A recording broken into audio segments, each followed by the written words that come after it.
Yo, what's good, y'all? Back at it again. Love the game pod. Um, this is our 17th episode, so that's really amazing. But unfortunately, this is probably we're recording this on probably like one of the worst days after Philadelphia sports history. I don't know, man.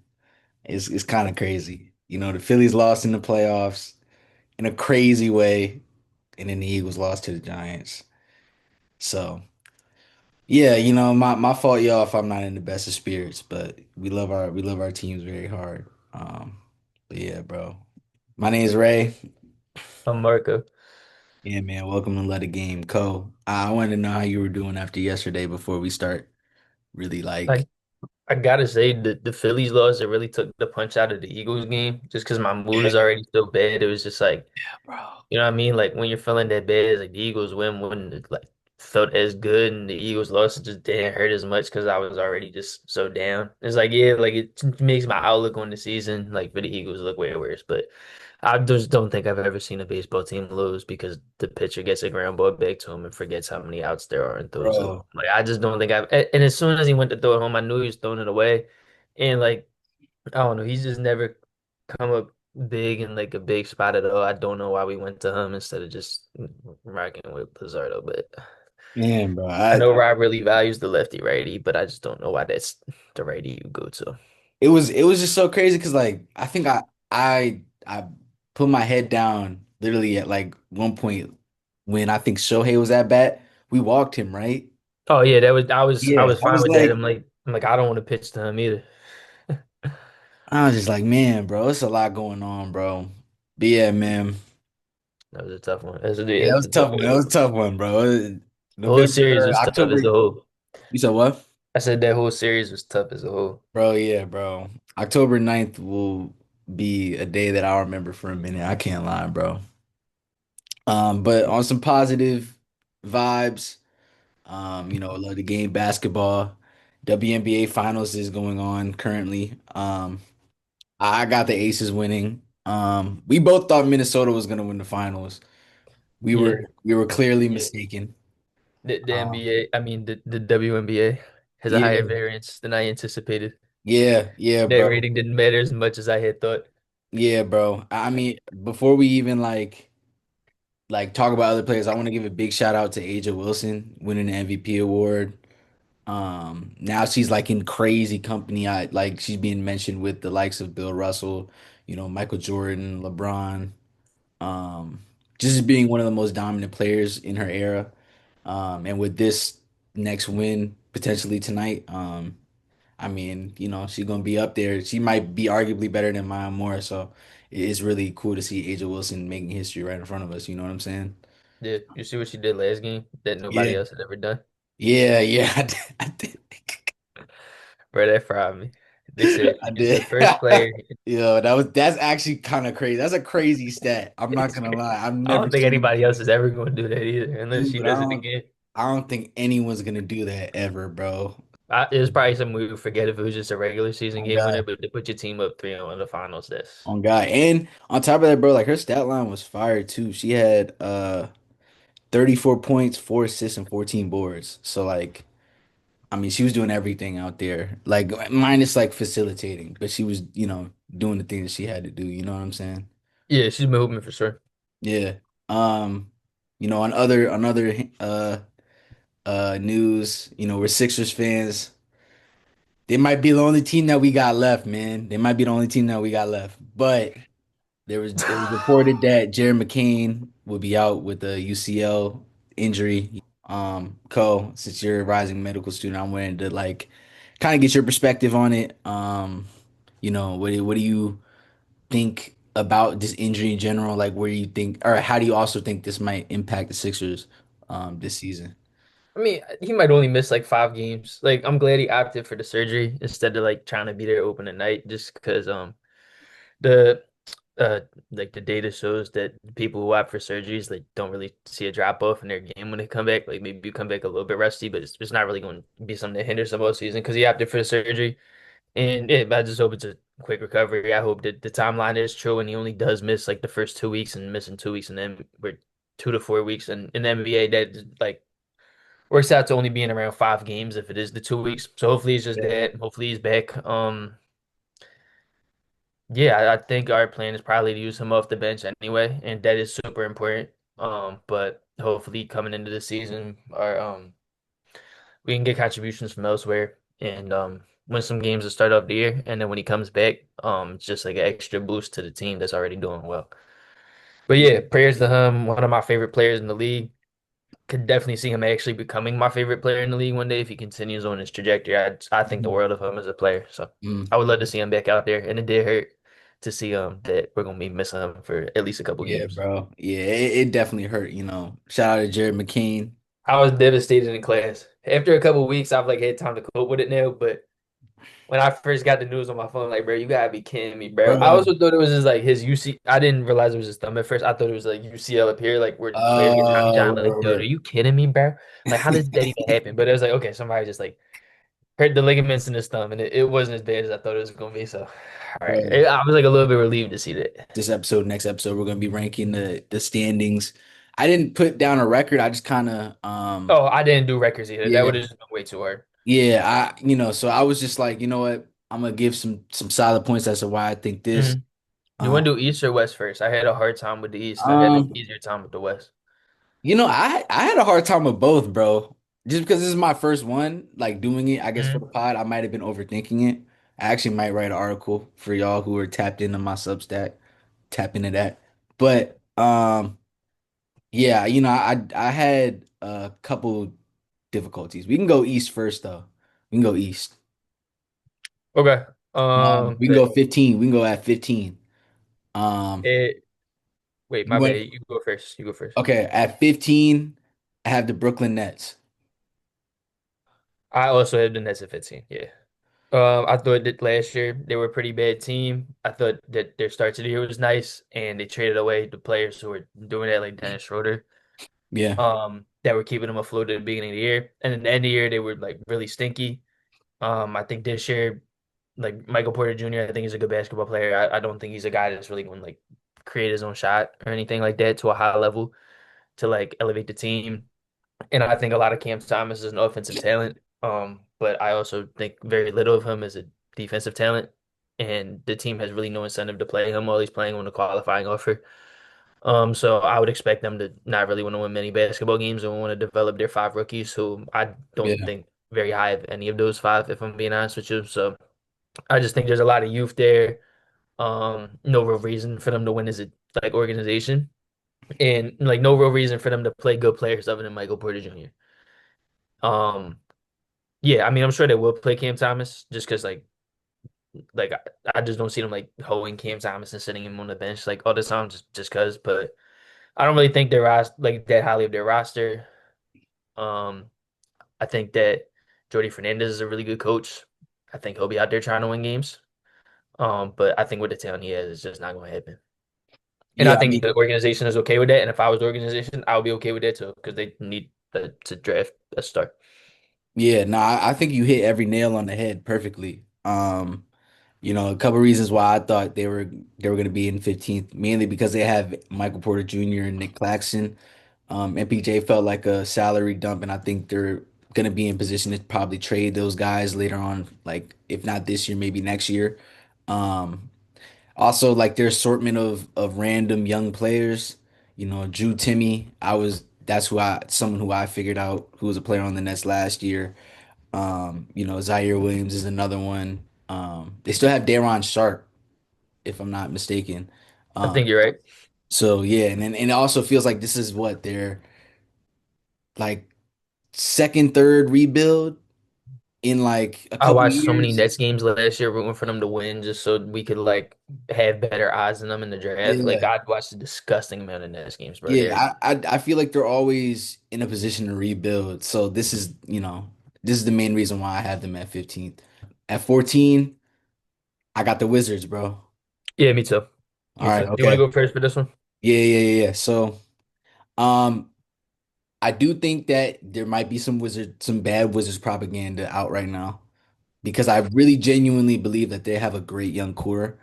I unfortunately kind of predicted that the Wizards would be moving on from Jordan Poole just because of the guys that they were trying to develop. I just thought that like he didn't fit their type of regimen, or regime. I don't know. So a couple young guys that I like on their team, Bub Carrington, Kubali is another guy. I feel like those two guys are really good. Alex Sarr. Um, and I also think they have great veterans with them with Chris Middleton and CJ McCollum. Though they're not the best veterans, I feel like those are the type of guys that have played winning basketball. Chris Middleton, he won a championship in 2021 with the Milwaukee Bucks. So it's really important for those type of guys to be in the ear of these young dudes who have shown that they want to. Keyshawn George is another guy I forgot. Guys who really want to compete, really want to play defense. I feel like these type of veterans are the perfect guys to help build these young core or these young players. So even though I have the Wizards at 14th, I still think that it will be a healthy 14, if that makes sense. It's not going to be like previous Wizards seasons. Um, yeah, I don't know. I think I'm lower on the young core than some people. Cause like I think Bub's a good player. Like shout out to Pitt. But I think that his like Oh, he went to ceiling Pitt? is I didn't kind know of that. yeah. He was the one and done at Pitt. He was That's tough. That's tough. bro. He really turned up in the ACC tournament, bro. Like for a while, it was like, is this guy gonna go to the draft? Is he not gonna go to the Interesting. draft? But and Interesting. then like turned up in the ACC tournament, bro. Just absolutely amazing. So shout out to him. I'm rooting for him really hard. I think that he has potential to be a starter in the league. I'm not sure how much more than that, but I think like a winning impact starter. He's like 6'5". He has the tools to be a good defensive player. Has the tools to be a good off-ball player, a good on-ball player. I think he could be a very valuable guard in the league. I wouldn't really bet on him making All-Star games, and there's nothing wrong with that. Like he was what the 16th pick in the draft or something like, no, the 14th pick in the draft. We had the 16th pick. He was the 14th pick in the draft. Like Mhm. there's nothing wrong with just having a really like long career as being a good player. Keyshawn George, I think he could be a solid starter. I think Sarr could be a starter. I don't think like any of these guys are like blue chip prospects, which is kind of like I don't know. But I think these guys could be contributors to a winning team. I really like Trey Johnson. I Yeah, I wouldn't forgot like about Trey Johnson I too. wouldn't put a lot of money on Trey Johnson being like a star in the league. Because he is pretty one dimensional. I think his playmaking does get underrated at times, but I think his defense Mhm. gets overrated. I thought he was a really poor defender at Texas. Mhm. I was a pretty big fan of his during the draft process. I didn't really want the Sixers to draft him necessarily at 3, but thought he was a really fun watch. Thought he was Yeah. an absolutely nuclear shooter, which matters so much in the NBA. So yeah, I think it'll be a fun team for the fans. Like I think they'll be able to buy into the talents there. Um, More so than me. Like every team thinks more highly of their players, and somebody's not a fan of that team, if that makes sense. Unless you're just like an absolute doomer and you're more critical of the players. But yeah, I think they got enough talent there to the point where it'll be fun for the fans, and who knows, maybe they get Boozer or Debansa or what's the other Mhm. boy's name? Darren Peterson in this draft. And then like all these guys who I said like I think could project to be starters, like that's all they need to do because they get the other guy. They get like the guy in this draft. They have Trey Mhm. Johnson last draft, and then you just need really good starters around them, and then you're looking at a pretty good young core. So I don't know. Yeah, I don't see them winning many games this year, but I don't think they should be trying to be because I don't think they have like the guy yet. So Yeah, yeah, yeah. I agree, bro. At 13, you might disagree with me though. I got the Sixers. I'll explain to you why I have the Sixers here. It might be a overreaction. I do think that based off of our injury history, I just don't know where exactly to put us. Like I was really trying, like, bro, I revised my list like 3, 4 times. And each time I would put the Sixers somewhere else.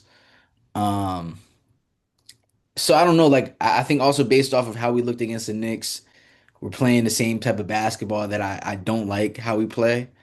Um, and our only bright side is VJ. So I feel like um this it's not gonna be it's not gonna be an ugly watch for me, but I feel like I'm going into these games more of like, okay, the positives are we have VJ Edgecombe now. Let's see how he develops. Rather than this seems like a championship team to me. You know what I mean? Um, but yeah, that was kind of why I had the Sixers there. You yeah, can I'll talk about the Sixers a little bit. As far as the Sixers, we had to try really, really hard to be the fifth worst team in NBA last year, like sitting Tyrese Maxey and like yeah. like making sure Joel Embiid didn't come back and making sure Paul George didn't come back and like like healthy resting Quentin Grimes from time to time when he was playing too well. We had to try really hard for that. This year, our pick is top four protected. Um, and at that point, you just got to be like super, super lucky, no matter how bad your team is, to hope it's a top four pick. Yeah. So we don't really have that much incentive to actually tank, like like we did last year, where it was top eight protected. It's like, oh, we could have over 50% chance of keeping our pick. Like this year, at best, we're probably gonna have like a 30% chance of keeping our pick or something like that. So I just don't see us having incentive to be that bad. So I think that we will try to win games. I also think I didn't really care too much about the next games, like because what we had two rotational players off the top of my head, unless I'm missing anybody, because we had Are Maxi. we Oh, we we had didn't Bowman we too, so three didn't rotational players. we didn't have Embiid, George, McCain. And B. George, McCain, Grimes. I Yeah, think we didn't have Watford's gonna get Grimes. Yeah, yeah, minutes. yeah, yeah. Um, who am I missing, bro? I know. I feel like we were Justin played. missing. He's a rotational player. So what we had four. Well, Kelly played. Okay, so we Kelly had five played. rotational players, but it's like, yeah, I didn't really care. Like, feel me? And we're missing. Yeah, I didn't put too much stock in those games, I especially get in it. I watching get like it. shout out to Barrow. I forget his name was Kennedy Chandler. He played nice, but he's a 5'11" Oh guard. yeah, Like, he was nah, nice. like Yeah, yeah. He played well, but I'm like, I don't know. I was just watching to see like VJ Edgecombe like hype moments. I don't know. I don't have his very high. Don't get me wrong, but I I see us in the play-in. Spoiler, but I I got the get it. Bulls. I get it. I get it. Yeah, I So got the why'd you Bulls choose the because Bulls? huh? I said why'd you choose the Bulls? My fault. Oh, no, you good. I don't know. I just don't think their roster is like very talented. I think Kobe White is pretty good. If I was them, Mm. I probably would have traded him Hmm. by this point because they get nothing from being a mediocre team. But I know that Jerry Reinsdorf and their ownership for some reason is like enamored with being a mediocre team instead of like selling your good assets and being a bad team for a couple years and then Hmm. like getting some like true talent in the building and then coming back and better. I do think Hmm. they had a really nice draft last draft where they got Matas Buzelis. I Yeah, was really he's high on nice. him Yeah, pre-draft process. I don't know, bro. Like when there's somebody that's like projected number one for a long time, and then they have like one tough season that's not even really a tough season, and then they get dropped all the way to like where they go 10 or something like that. yeah, Like I feel like sometimes like we overreact, and then those guys end up being like, oh, it was just 1 year in a bad context for the guy, and he's way yeah. better than we thought. I think Miles Buzelis, if you did a redraft, he might go number one. Like I know we're Mm. only 1 year out, but he's a really good basketball player, and I like Noah Sengate too. But I think Noah Sengate is a project. I don't think he's gonna be that good this year. But I just think that team is like devoid of talent. Maybe I'm too low on them. Maybe they are closer to the 9-10 playing game, but I just had them at 13. At the bottom of the East, I really wasn't sure how to like rank these bottom five teams, and they I were get one of that. them, I get so I that, stood them bro. at 13. Yeah, it was easier, I think, to rank from who's best down Yeah, versus for who's sure. worse. Yeah. Yeah. So I feel that 1,000% because I had the Bulls ranked a little higher, but I think it's because I'm a little bit higher on what they have going on. At 12, I have the Toronto Raptors. For me, I feel like the Raptors, they're good. They have young pieces. I just think they need more time. They just don't seem like they're ready to be in the playoffs yet. I think they're gonna get rid of RJ Barrett um very soon. Also, like I'm interested to see how Scotty Barnes' game will improve this year. I think he's been someone that a lot of people have been quiet about recently, but he still has talent. Um, so they have the tools per se. They just don't have like the guys. Like they're just not there yet. They're just not there yet. So yeah, Did you see Bill Simmons and Zach Lowe? Bill Simmons was like asking if he thought Scotty Moore was like a top 15 player to lead it. I was like, no, bro, I don't think he is. Bro, that was private. Maybe it was 25, but it was like some number that was just that's like, funny. no, bro. Not after last year, All right, so why you got the Hornets there, bro? man. So wait, I so think they you're got. not a believer in LaMelo going crazy this year? I mean, he might. I'm not a believer in LaMelo Ball's health at this point, Mhm. and like the team as a whole. I think the health like holds them back a lot in my mind because it's not just LaMelo. Like Brandon Ingram has missed a lot of games over his career. I thought they had a fantastic draft with Con Knipple, where I'm really high on him as a basketball player. Yeah, me too, me too. I just want to get that out there now in case he's like really, really great. I love Con Knipple. I think he's gonna be a really great basketball player in the league for a long time. But Brandon Miller, LaMelo Ball health scares me. Mark Williams health scares me. And I haven't seen much winning from that team. I projected. I think I had that team in like the back end of the play-in last year. I think I had him in like a Like a 10? Like a was it? Yeah, I think I had him as a 9-10, and they Mm, embarrassed me. So I'm not picking them again. They got to prove it to me. I'm always too high on them. This year I rather be believe too me. low on them because I'm going to learn from my mistakes. I don't blame you. I don't blame you, bro. That like I have the Hornets higher, but I don't blame you for that because it's like a gamble with these guys, like honestly. And this year, we talked about it on the pod a couple episodes ago, but like this feels like this is a really important year for the Hornets in order to know like what do we have to do to get into the playoffs? You know what I'm saying? Is that with LaMelo or without LaMelo? So yeah, I really hope though LaMelo I really hope he I hope so turns up too. though. Yeah, I really He looked spectacular last year. I just don't like with that team. It's like they might yeah just be cursed. They might just be yeah cursed like us. yeah literally. All right, number 11. I had the Miami Heat. I know you got the Raptors. Yeah, I got the Raptors. Yeah, I'll touch on the Raptors because you just did it. I think Yeah, their team is very expensive for what it is. I think they overpaid a lot of pretty solid players, and it makes it hard to formulate a really good team when you have a bunch of players who are like okay to pretty good, who you just pay a lot of money to. Like they got Brandon Ingram in the offseason. He wasn't on the team last year. I could see them being around like a playing team. Like we'll see. I think Brandon Ingram is better than some people give him credit for, but I think a lot of people think he's like some like surefire all-star, which he's not. He hasn't proven to be that in his career. I yeah, was really high on him when he was at Duke. I absolutely loved him. But at this point, I got to be honest about him as a player.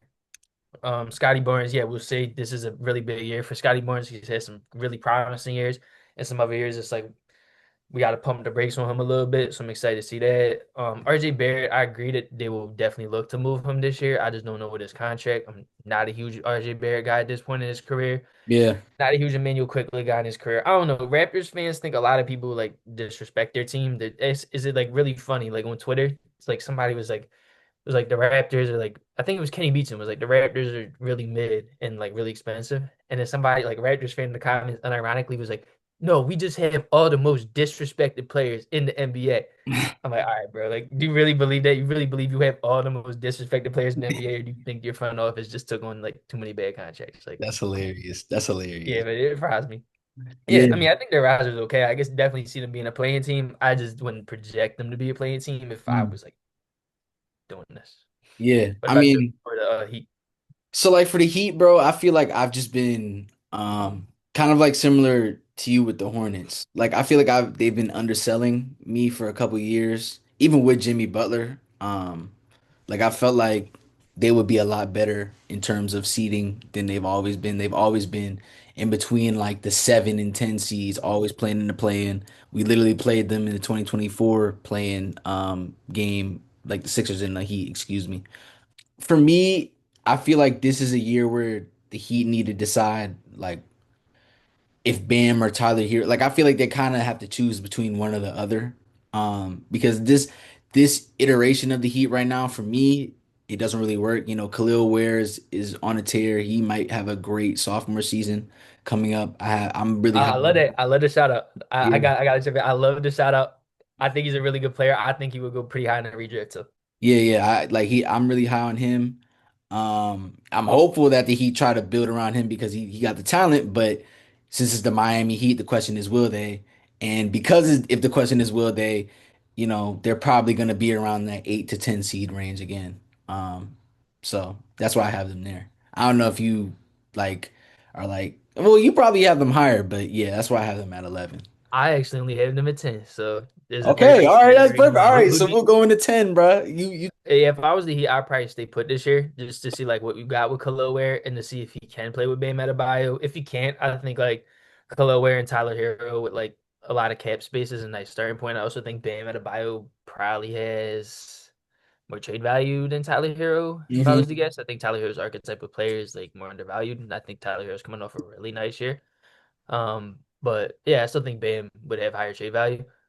Um, yeah, we'll see. I don't think very highly of their roster. I think they have some like really solid players on the top end with Tyler Hero and Bam. But neither one of those guys are guys I really think is going to like push them into like the top part of the play-in or like even the playoffs.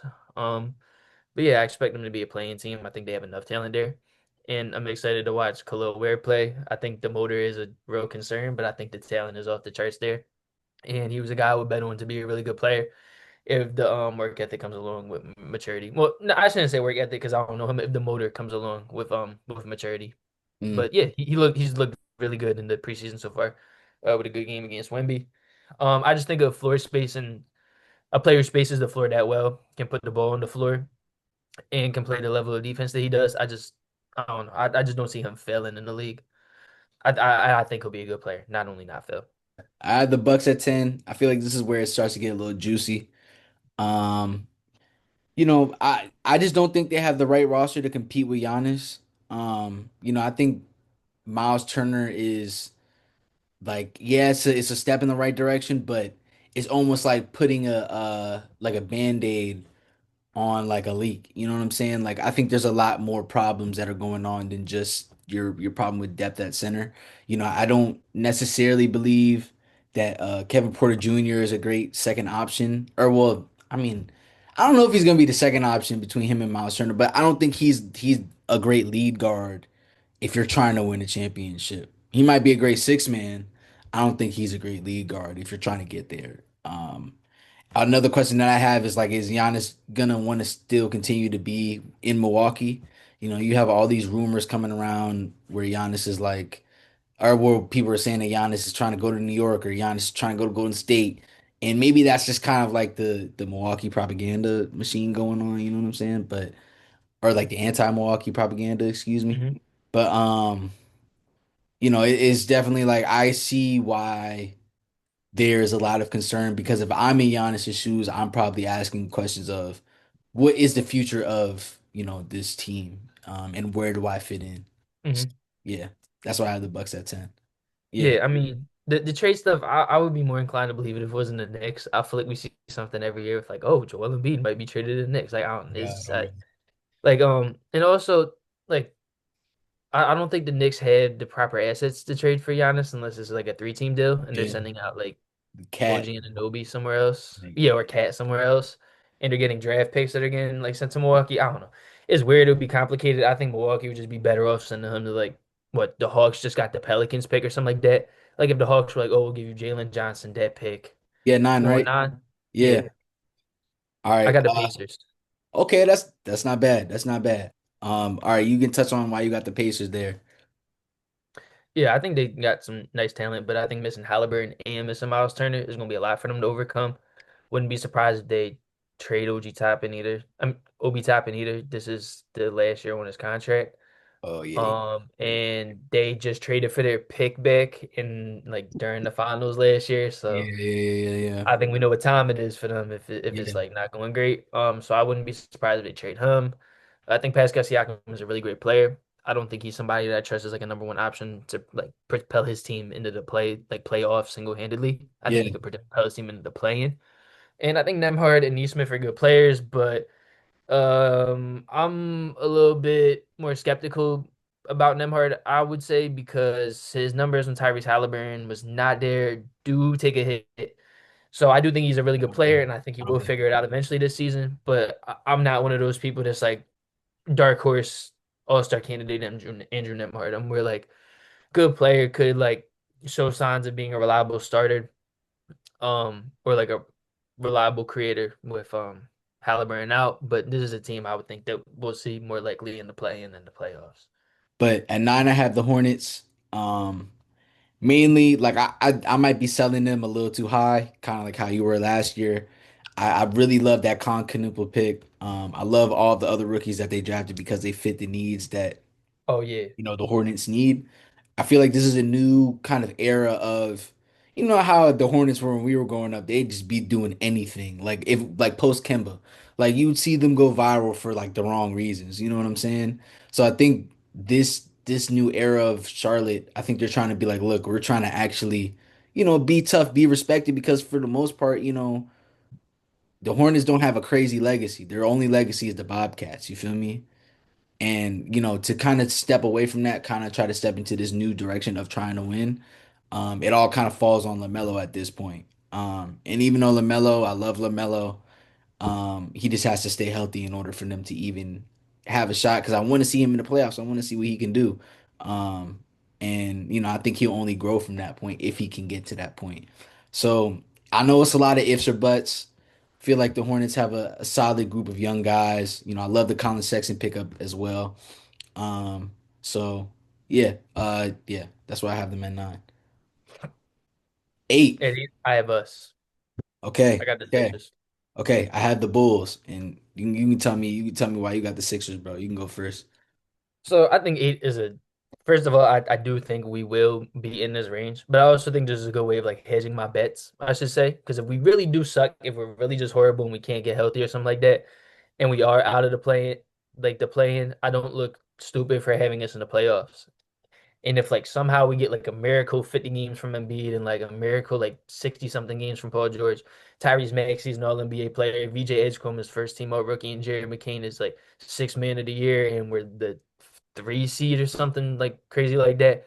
I don't look stupid for having us missing. So I'm like, this is a good way to hedge my bets, and I think it's a pretty fair range to put us in. Because I just don't know. I think we're like maybe I'm just thinking about it like this because I'm a fan of the team, but I think we're probably the hardest team to rank because I I don't know what agree. I like I really agree. I don't know what we're agree. getting. I So like agree. obviously we have a like supremely talented team, and a supremely injured team. So we'll just see how that all balances out this year. And yeah, we don't really have incentive to lose at this point. So I think we're gonna get a pretty straight up version of like what the team is like on a given night. And I think like obviously it comes down to the health of the stars, but it might also come down to players like Trendon Watford or like Jabari Walker. Like how much do we get from them? How much do we get from a Janai Broom? How much like does a Dembona grow this year? Yeah. And like how much can they give us on days when like Embiid and Paul George or like even Tyrese Maxey like aren't able to play for us? Like can they steal us a couple wins in there? Yeah. Keep us in the playing picture or something like that. I feel exactly what you're saying. And I think that's why I lowballed. Um, because it was just like I wanted to focus more on like those little aspects of okay, what can a Janai Broom bring to this team? What can a Dembona improve on after his rookie year? You know what I'm saying? Like, and try to be the future big man of this team. Um, So like I think that's the reason why like I was, trying to focus on these young guys to see kind of like process era. Like when you think of like those young guys that you're like, oh, the Sixers might be able to build around him, like a Robert Covington or something like that. You know what I'm saying? Just trying to like that's kind of like where my mental is in the season. But I don't blame you for putting us at 8. We're definitely the most hardest team to figure out just because of injuries. Because, Paul George and Embiid are healthy. A healthy Embiid, we at least a 2 seed. You know what I'm saying? Like we know, but it's just if he'll actually be there. Um, so yeah, I have the Bulls at 8. Mainly because they've been mediocre in the past. I feel like this is the first time where they've been mediocre good. Last play in, it kind of moved me a little bit just because of like how the team was gelling. Josh Giddey has been balling. Um, Buzelis has been balling. Kobe White has been playing well. Um, And I think there's a type of energy that Chicago hasn't had in a long time. Not to say that it's similar to, great teams, but I think this is just a great energy that they can kind of bounce forward with, if that makes sense. Yeah, like Yeah. I'll be feeling okay if I was a fan of their team. I was kind of worried what they would do at the draft this year. But I think after a good draft last year and the player that I like that they took this year, I would be pretty happy if I was a fan of that team. You got two wings who are Yeah. pretty promising, so Yeah. be pretty good with it. Number 7, I got the Pacers, bro. I'm a little high on them, but who do you got at 7? I got the Celtics at 7. I Okay, all think yeah, right. we were I'm pretty close interested. with the Pacers. We both had them in the play-in. Yeah, Celtics. I don't know. Like I, I can't see them ever like really sucking. Like I think they're. I get that. I get that. I I get think that. Missoula is good. I think he's gonna win them games. I think like I don't know. There's just like some teams just like never gonna be bad. Like I don't. Yeah, Like I don't see them I like know. really like competing at like the top of the lottery like for a pick. I think Jaylen Brown is still a really good NBA player. Like we'll see how he looks as his number one option this year. It's actually gonna be really fun. Yeah. Derek White is still a really good player. They don't have Drew, don't have Porzingis, don't have Al Horford. Understand all that. Yeah, but we'll see. I just feel like they're just gonna find a way to like win games. Peyton Pritchard is probably gonna step up and like split Oh with an God, all-star spot or you got something turned like into that. Like Chris Paul. bro, it's going to be something. Like Yo. we both know it's going to be something. Bro, And God, we're like too weird. We've seen I this feel like team too Sixers many Celtics is times, the bro. most obvious 7-8 matchup of all time. Like I Yeah, really bro. like that's really how I'm feeling. Is like I'm like like I know like the Sixers are hard to rank, but going into this, I did it like on my notes app on my phone. Yeah, me But too. if I was writing it on a piece of paper, I would have just wrote down 7 and 8, and I would have put the Sixers and the Celtics in one of those two spots because this is the most obvious 7-8 matchup of all time in my mind. Oh And we can God. go back to this at the end of the year. Like I hope I'm No, wrong because I don't want for to play sure, them in a bro. 7-8 matchup, but like I just like have a feeling in my gut. We Yeah, talk about all the right. Yeah, so I said the Pacers. Um, I mean, I think, obviously that the Halliburton injury is going to affect him. I think you're a little bit lower on Pascal than I am. I think because of after the Kawhi year, because he brought the Raptors to the bubble, and even like to the playoffs a couple times, I think he has the ability to at least get the Pacers to the play-in. Maybe like I think that's why I have him at 7. Um, I might be a little higher on Nemhart. I think he's going to improve from this injury going on, but I do understand why a lot of people aren't high on Halliburton as like this potential elite, two-way crazy player. I don't see that for him at all. Like I know there was times in the finals where he couldn't create his own shot, so I think he's just gonna have to improve slowly on his shot creation ability. Um, and yeah, I think there's gonna be times where, you're gonna see improvements from Ben Shepherd. I'm really excited to see what he does. Aaron Neesmith, I'm excited to see how he'll grow as a scorer. So yeah, that's kind of why I have them at 7. I don't think you go to the finals though, and I think they're gonna be a fringe six seed team. Like I just based off of this experience, yes, they lost Miles Turner. Yes, they lost Hallie, but I think they're still gonna be an interesting team off of this past year. So yeah, 6. I have the Celtics kind of similar to you, bro. Similar reason to the Pacers. The Jason Tatum injury obviously isn't great. Um, Unfortunately, even though they replaced the whole team, Brad Stevens has a card up his sleeve. The Celtics are going to come play night in and night out, and they're not going to be bad, unfortunately. We joked a little bit earlier about Peyton Pritchard. Unfortunately, I do see him going crazy this year as an offensive threat. His defense is going to be something that might be the challenge. Um, so, yeah, we just got to prepare for that. I know Jason Tatum is trying to come back this year, but I really feel like he should wait out a whole year just to make sure he's 100% healthy. But who knows? So yeah, brand new Celtics team, brand new core. Um, they're not probably gonna do anything serious now, but definitely a team to watch out for the future. I just think like I just think I think maybe I'm putting a lot of stock into Giannis just being the top three player in the league, and I we don't blame like you. in I a don't weak blame conference is winning enough games to keep his team in the playoffs. Like honestly, I don't really think very highly of the roster they put around him. I think very lowly of it. I just think very highly of Giannis as a player.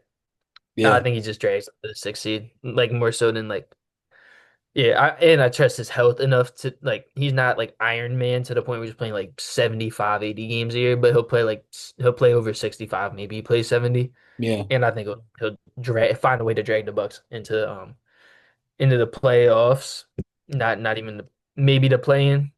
But yeah, I mean it'll be tough in the playoffs with like the lack of depth around him. But I think in the regular season, like having a top end talent like that can win you out a lot of games. So yeah. I'm I just backing. definitely when I put the Bucks at 11, I knew it was a hot take, but I could definitely see Giannis turning up Their this. roster does suck. Like I'm probably putting too much into just Giannis as a player. They probably are just a playing team, but I'm just Mm. their roster Yeah, is horrible. yeah. Like Okay, number 5. I got the Hawks. Okay, okay, okay. All right, why you got the Hawks, bro? I think Trey Young is a really good player. Um, I just want to start off like give him his flowers. I think Jalen Johnson is a really good player. Me too. Yeah. I'm a little bit worried about the health after last year with Jalen Johnson. I'm always worried about the health with Kristaps Porzingis. I think he's a phenomenal player, but Yeah. yeah, I don't know. I think Big O is a good backup and a good spot starter if they need him to be. I think their roster is very talented. Nickeil Alexander-Walker is a nice bench piece. He might start for them. I was Mm, very impressed with Zache last year. I think that their pieces on paper fit very well together, but I'm worried about the health of the team. So I think they're as talented as the two teams that I have above them, and not the 1 and 2 seed, not the 1 and 2 seed, but like the 3 and 4 that I have above them. mm, Um, I just don't think their health is. I think their health is like holding me back, and I would feel uncomfortable taking them above the two teams I have above them just because I don't fully trust their health. Yeah, I Oh, don't. shout out to Dyson Daniels too. He had a really nice year last year too. I think he'll continue to be a good player. Yeah, I have the Good Hawks. guard next to Trey Young. I have the Hawks like a little bit higher. Maybe because I think just their offseason was magnificent. I loved everyone that they got. I feel like everyone fits perfectly around them, so I'll tell you why later on. But I don't like I understand why you have them at the fifth seed. They haven't made the playoffs in a long time. Well, excuse me. They haven't made a playoff seed in a long time. They made the play. Mhm. Um, so yeah, I had the Pistons at five just because I feel like the next four teams above me, they're more playoff tested. Um, I think the roster kind of melds together better, and I also am a big advocate in saying that the Pistons losing Malik Beasley is bigger than a lot of people see. Um, I don't think Duncan Robinson replaces everything that Malik Beasley brings to the Pistons. I'm very upset that he won't be able to be with the Pistons again because honestly, we all thought he was probably gonna get a great contract, be on that team for a minute. It's just, unfortunately, due to out of our control circumstances, that's just kind of how the dominoes fell. Um, I still have the Pistons winning a lot of games. Obviously, going to the playoffs for the first time, Kate Cunningham playing to that standard is only going to make him better. But I do think that come this playoff time, you're going to miss a guy who could shoot like Malik Beasley, even though Duncan Robinson can shoot. So yeah, that's kind of why I have. Oh, also another thing, I'm really interested to see Jaden Ivey this year. Seeing how he'll mesh well with this team. He didn't play in the playoffs last year, so when he gets a chance to play, what will he do? And will that help the Pistons for the future? So yeah, that's why I have them at five. I got him at four. So, All um, right, we can go right into right, 40. right there with you. Yeah, they for sure with me, Miss Malik Beasley. I had him at three like a couple of days ago, and I was like, and then I bumped him back to four because I'm like, bro, I think Malik Beasley is like going to cost him at least one playoff spot, like missing him.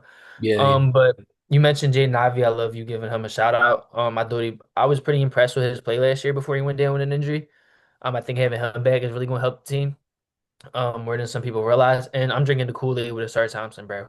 Like I think Oh, he's just gonna facts, be facts, facts, really, facts, facts. really good player this year. Like Yeah. I really believe like he's gonna take a leap.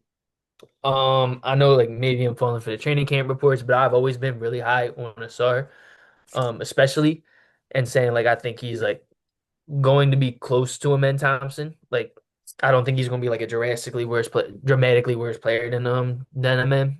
Yeah. And I think this is the year that he like comes out and looks like an all defensive guy and can handle the ball like as a secondary guy and attack closeouts and like create havoc on the offensive end as well. So yeah, I'm going to take a bet on those two. Um, both taking a step up. With Jane Ivey, not even necessarily a step up, but being there this season and Yeah. contributing a full season. Hopefully, and I'm sorry, taking a step up. Yeah. And I yeah, just Duncan Robinson definitely will not fill the role of Malik Beasley, but I'm just taking a bet on those two. Like, Yeah, I just hope for them. The only thing that my only concern for those two specifically is they're just shooting.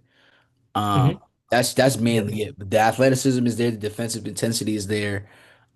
They just got to figure out how to shoot better. for So sure. at And I four, I wish they said had more shooting around Cade too, because Cade is a fantastic player, but he exactly. does need Yeah, shooters around him like any good playmaker does. yeah. At four, I had the Magic. Mainly because I'm really interested in this Magic Big Three. I think I'm a little bit sold higher than a lot of others. That Paolo, Franz, and Desmond Bain, I think will be very crazy. Like, I don't know why I'm so high on the three of them, but I just think it meshes perfectly. Um, I'm a little bit high on their playoff success also because they went up against a really good Celtics team. But I think when you play against those teams like the Celtics, those type of experiences they add up over time in the league. You see the greats like LeBron James and Steph Curry, they always remember their playoff wins and their playoff losses in every single series. So I think this will be specifically very important for Paolo's development. Um, and we'll see Franz Wagner and we'll see which one of them will be like kind of like the face of the Magic. So yeah, who you got at three, my boy? I got the Magic at three. All right, you want to talk about the Magic, and then I think that Desmond Bain pickup was perfect for them. I was very like high on that in the offseason, and I think you're seeing that in preseason with how much room Paolo has to work with.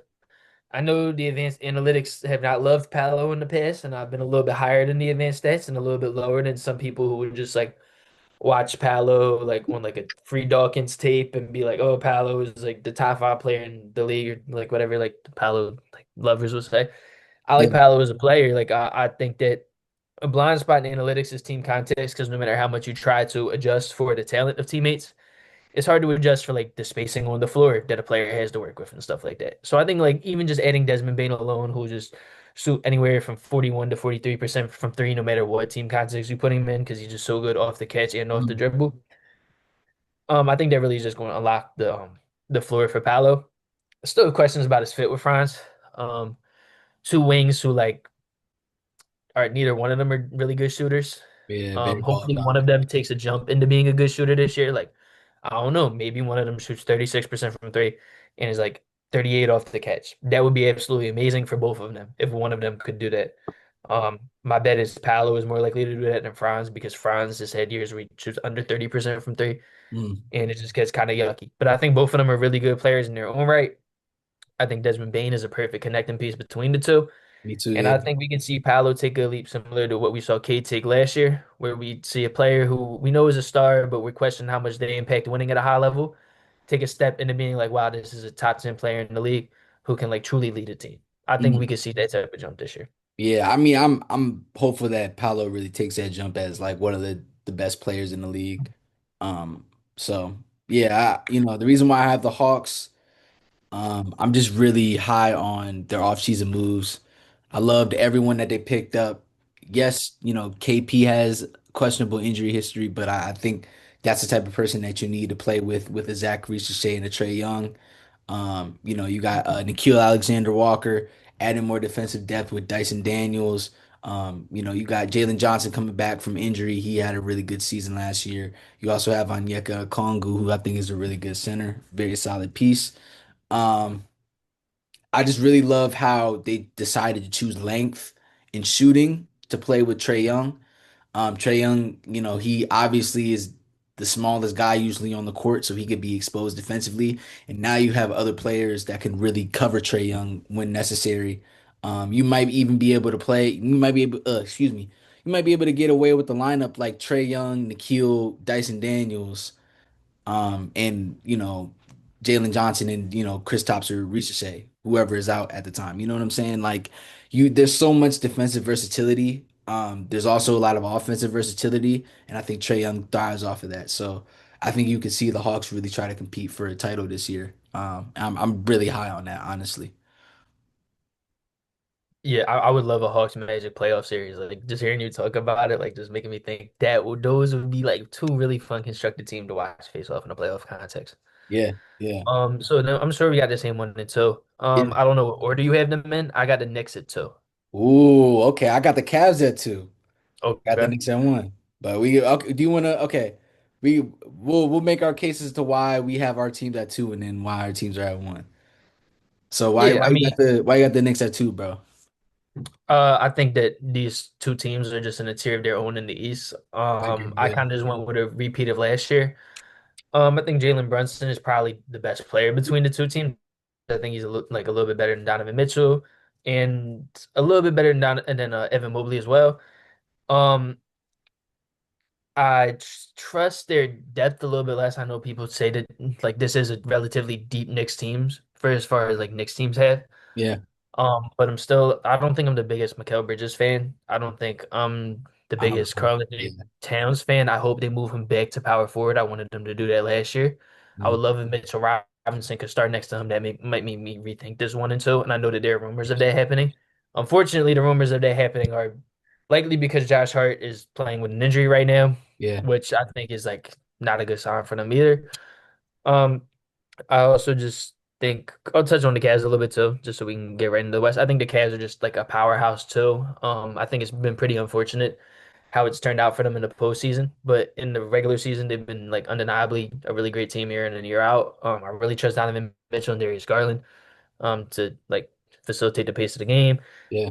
I think very highly of Evan Mobley as a player. I think he could be a fringe top 10 player. I think he was very close to that last year as well. And I think Jared Allen's a very solid player as well. Um, they brought in Lonzo Ball this offseason, which is fun. So it's a big defensive Yeah, I guard. forgot they got Couldn't even Alonso. go to Yeah, the yeah, yeah, playoffs. yeah. Yeah, Yeah. and they still have DeAndre Hunter.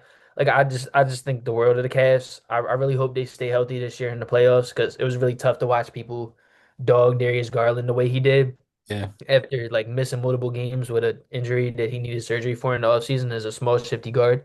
Yeah. A big toe injury like hinders you way more than the average person would think.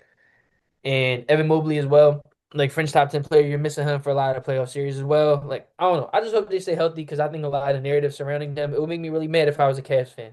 Me too. Yeah. Um, I understand why Cavs fans would be mad right now. yeah, bro, I would be Yeah. so mad. I'd be like, bro, how are you saying like my team is frauds when like we're missing like Yeah. two of our Yeah. three best players in the playoffs? Donovan Mitchell putting everything on the line. That's what I'm That's saying. I'm amazing. like, bro, like I don't know. Yeah. I'm just like it would make me if I was a fan of the team, it would make me so mad because it makes Yeah. me a little bit mad now. So I Yeah. don't know, like if the Sixers like get eliminated in the play, I'll probably be rooting for the Cavs to come out of the East. Like I'm just saying it now, just Word. because like the narrative surrounding them like kind of make me mad sometimes. Word. Um, but no, I think it's very reasonable to have the Knicks finish higher than them in the regular season, or in the postseason because I think these two teams are like tier Yeah. above everybody else. I Yeah. just wanted to get my thoughts out there about the Cavs and like You're defend them a good. little bit now.